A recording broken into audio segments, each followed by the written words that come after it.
Hello guys, welcome back to the channel. In today's video, I'll be showing you how we can uninstall software update on Android phone.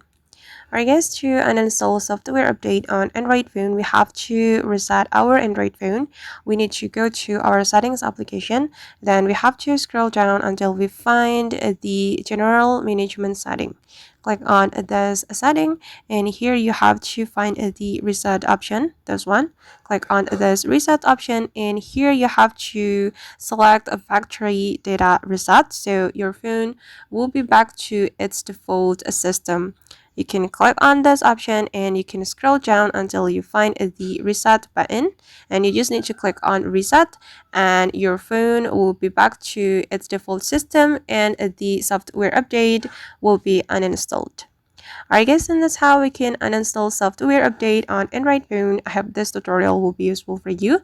Thank you so much for watching, and if you found this tutorial useful, don't forget to hit the like button, leave your comments, and also subscribe to this channel. See you on the next video.